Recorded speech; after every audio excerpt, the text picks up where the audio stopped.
Hi everyone, welcome back to my channel. My name is Michaela, and in today's video, I want to talk about some new horror releases that you may not have heard of yet. So these are all horror books coming out in the year of 2023 that I have not seen talked about. At least the videos I've watched, I haven't really seen people mention these books. A few of them you may have heard of, but some of them, when I was compiling this list, were totally new to me and got me really excited, so I just want to share some of these new finds with you guys. The first book on my list is Nestlings by Nat Cassidy.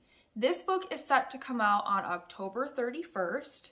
In this book, we are following two parents, Anna and Reed, who need a lucky break. The horrifically complicated birth of their first child has left Anna paralyzed and bitter. That's about to change though, with words that any New Yorker would love to hear: affordable housing lottery. They won an apartment in one of Manhattan's most revered buildings. But Reed dismisses disturbing events as just being the price of living in New York. People are odd.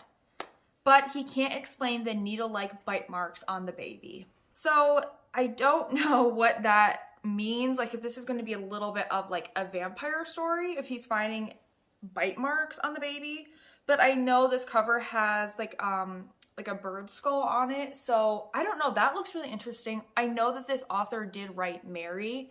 I still need to read Mary, I really want to, but I've heard really good things about that book. And so I'm excited to check this one out. The next release on my list is another Halloween release. This one's set to come out on October 31st, and that book is A Season of Monstrous Conceptions by Lena Rather. So this book is set in 17th century London, where unnatural babies are being born, some with eyes made for the dark, others with webbed fingers and toes better suited for the sea. We are following our main character, Sarah, who is intimately familiar with such strangeness because she herself was born marked by uncanniness. Having hid her nature all her life, Sarah flees to London to start over as a midwife's apprentice. When the wealthy Lady Wren hires her to see her through her pregnancy, Sarah quickly becomes a favorite of Lady Wren's husband, whose interest in the uncanny borders on obsession. Sarah soon finds herself caught in a web of magic and intrigue created by those who would use the magic of the other world to gain power for themselves, and whose pursuits threaten to unmake the earth itself.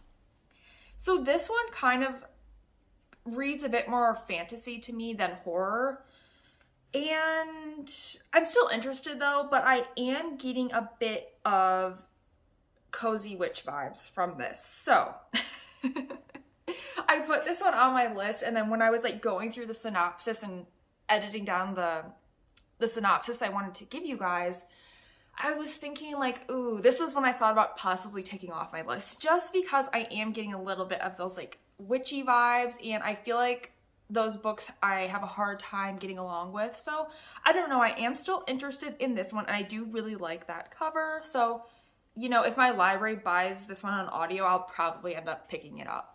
The next book on my list is a very interesting one, and that is Schraders by Scott Leeds. This one is set to come out on September 5th. In Schraders, we are following Charlie, who is returning to Seattle to help with the funeral of his recently passed away father. There he discovers that his father has left him 1, the keys to the family record store, and 2, a strange black case containing 4 ancient records that, according to legend, can open a gate to the land of the dead. When Charlie, his sister, and their 2 friends play the records, they unwittingly open a floodgate of unspeakable horror. I do not answer the door when somebody rings the bell. Of course, they gotta interrupt my video halfway through. All right, I think they're gone. Anytime somebody rings the bell or knocks on the door, I have a small panic attack. I do not like people showing up at my door unannounced, and I feel like it's very rude as well. Like, I get you're probably selling something, but it's just introverts out there, you get me, right? So let's try to get back on track. They unwittingly open a floodgate of unspeakable horror. As the darkness descends, they are stalked by a relentless, malevolent force and see the dead everywhere they turn. Can they close the gate and silence Schraders' cord before it's too late? I have so much anxiety right now thinking there's probably still people out there and they might be hearing me right now. Okay. So this book, Schraders' Cord, reminds me a lot of the new movie Evil Dead Rise, which I just seen in theaters, and has a very similar plot to this, where the son plays these very old records that have this like demonic summoning voice on there, and it summons the forces of darkness to possess like his family pretty much. So that is giving me vibes of that movie. I loved Evil Dead Rise. Yeah, so I'm really, really excited for this. I'm also kind of getting We Sold Our Souls vibes by Grady Hendrix, because that one does play into sort of like that demonic musical element. So, and I did really like that book. So I think this will be a really fun one. Okay, the next one on my list, this one, you guys, this one is not going to be for everyone. I know I'm going to get some comments of people saying like, they will not be checking this book out. And I completely understand why you would not want to read this book. But let me just tell you what it's about, okay? So the book I'm talking about is The Bonus Room by Ben H. Winters. And this book is set to come out on August 1st. So in this book, we are following Alex and Susan, whose new Brooklyn apartment seems too good to be true. Yes, the landlord is a little intense and they're not allowed in the basement, but who needs to go in the basement, right? But then Susan starts hearing mysterious noises and feeling crawling sensations on her skin and in her throat, and seeing bugs that no one else can see. The exterminator swears that there's no bed bugs in the building, but does that mean they're infested with something even worse? This book, The Bonus Room, was actually previously published in 2011 under the title Bedbugs. So that is why, like, I know there's gonna be people in the comments. I know some of you guys are gonna be like so grossed out by even the concept, and I'm with you. Like, bed bugs freak me out. Bugs in general freak me out. So I'm interested though. Like, I still want to pick this up. I mean, isn't that what horror is? It's like scaring ourselves, you know? It's like finding our triggers and pushing them. So I don't know. This one does sound interesting to me, but like I said, I understand like why this would gross somebody out and they would not want to pick this book up. The next book on my list is Edenville by Sam Rebelline, and this one is set to be published on October 3rd. In Edenville, we are following our main character Campbell, who is struggling to find inspiration after publishing his debut novel to disappointing sales and reviews. When Edenville College invites him to join as a writer in residence, he's convinced that his bad luck has finally taken a turn. His girlfriend Quinn isn't so sure. She grew up near Edenville and has good reason for not wanting to move back. Cam disregards her skepticism and accepts the job, with Quinn reluctantly following along. But there's something wrong in Edenville. As a series of strange and ominous events escalate among Edenville and its residents, Cam and Quinn find themselves entangled in a dark and disturbing history. This one I really am interested in. I love the cover of this book. Like, I think that's so spooky and creepy. So yeah. I just love the idea of this like haunted town, almost like the entire town being haunted and being weird and some sort of secret with the town. So I am very interested in that one. The next one on my list is another one that I'm very interested in, and that is The September House by Carissa Orlando, and this one is set to be published on September 5th. In The September House, we are following Margaret and her husband, who have just bought their dream home, a large Victorian house for sale at a surprisingly reasonable price. Then they discover the hauntings. Every September, the walls drip blood. The ghosts of former inhabitants appear, and all of them are terrified of something that lurks in the basement. Although Margaret refuses to leave, after 4 years, her husband Hal can't take it anymore and he leaves abruptly. Now he's not returning calls, and their daughter Catherine, who knows nothing about the hauntings, arrives, intent on looking for her missing father. To make things worse, September has just begun, and with every attempt Margaret and Catherine make at finding Hal, the hauntings grow more harrowing because there are some secrets the house needs to keep. There is nothing I love more than a haunted house story. I also love how this one sounds like it's going to be a little bit more on the gory side with the walls dripping blood. Like, I want a haunted house story that is going to scare me, you know? I feel like it's hard for, at least in books, in movies, like, that is one of the scariest tropes to me, but in books, it's hard for me to find, like, a haunted house book that legitimately scares me. This one sounds like it might do it, so I'm definitely going to be picking this one up when it comes out. The next one on my list is Delicate Condition by Danielle Valentine, and this one is set to come out on August 1st. In Delicate Condition, we are following Anna, who is desperate to become pregnant. As she tries to balance her increasingly public life with a grueling IVF journey, she starts to suspect that someone is going to great lengths to make sure her pregnancy never happens. Then her doctor tells her she's had a miscarriage, except Anna's convinced she's still pregnant, despite everything the grave-faced men around her claim. As her symptoms become ever more horrifying and the sense of danger ever more present, Anna can't help but wonder what exactly she's carrying inside of her, and why no one will listen when she says something is horribly, painfully wrong. So this one, I know on Goodreads, I think it said it's like Rosemary's Baby, but also like The Push. And I am definitely getting vibes of both of those things. I just finished The Push yesterday. And yes, I'm getting that with like the gaslighting vibes of her saying like, I'm still pregnant and nobody believing her.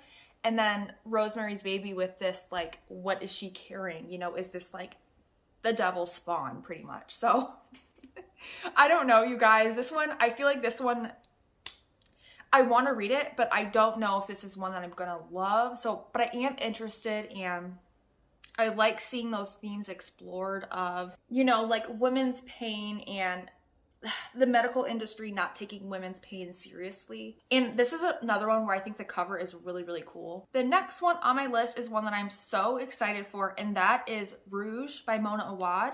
This one is set to be published on September 12th. I'm so excited for this one, you guys.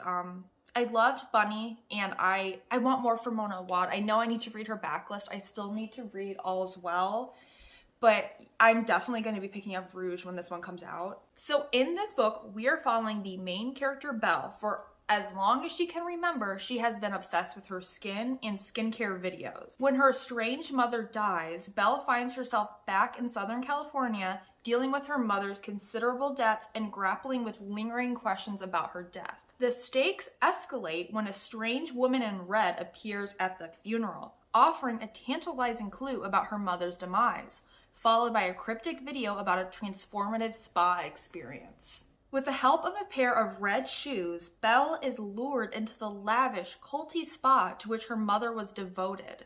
There, Belle discovers the frightening secret behind her and her mother's obsession with the mirror, and the great shimmering depths and demons that lurk on the other side of the glass. So I'm definitely getting Snow White vibes from this. I think Goodreads said this is a bit like a fairy tale-esque book, and you guys, I love fairy tale-esque, like dark fairy tale sort of, not retellings, but books that feel like they're modern day fairy tales, you know? I love magical realism, and Bunny gave that to me, so I am really excited for this one. I'm also wondering, I don't know, like with the help of a pair of red shoes, like obviously that makes me think of Wizard of Oz, so I don't know. I feel like this one could go a lot of ways. I think that Mona Awad is such a creative, surprising, different author. Original, so original. So like whatever she does in this book, I know I'm just going to go into it with an open mind and just let myself be surprised, because I know like anytime I read a book from her, I'm always going to be surprised. And in fiction, especially when you read a lot of books, I feel like it's getting harder and harder to find books that actually surprise you and feel like they're different and new. The last book on my list is At the End of Every Day by Adriana Reich. I don't know. Reich. At the End of Every Day by Adriana Reich. and this is set to come out on July 4th. So in this book, we are following the main character, 𝚲𝚃, who has spent years working at a vast and iconic theme park in California after fleeing her childhood trauma in her rural hometown. But after the disturbing death of a beloved Hollywood starlet on the park grounds, 𝚲𝚃 is tasked with shuttering the park for good. Meanwhile, two siblings with ties to the park exchange letters, trying to understand why people who work there have been disappearing. Before long, they learn that there's a reason no one is meant to see behind the park's curtain. What happens when the park empties out? And what happens when 𝚲𝚃, who seems remarkably at one with the park, is finally forced to leave? This one, I love everything about this synopsis. I love the cover. I love that it's going to have to do with like amusement parks. That is such an underutilized setting in fiction. Like, I know we recently seen that in 𝚲𝚃, like Kiersten White's 𝚲𝚃, and I know there are some other books that I can think of, but it is such a fun setting, and anytime a book is set in an amusement park or theme park, that is a buzzword for me, and I am immediately interested in that book. My mind is like already running with like predictions on this one. 𝚲𝚃. I know, what is the Greek, or there's some sort of like in mythology, a 𝚲𝚃, is that like an oracle character? So I'm wondering, like, I should look that up before I go into this, or maybe I don't want to if it's going to spoil something. But I feel like 𝚲𝚃 is like an oracle of some sort, and I don't know the rest of the mythology around that name. But it's very interesting how this book is called At the End of Every Day, because it makes me wonder if this is going to have anything to do with like time loops, you know, or like days resetting. And that is another thing I love in fiction. So I am super excited for this book.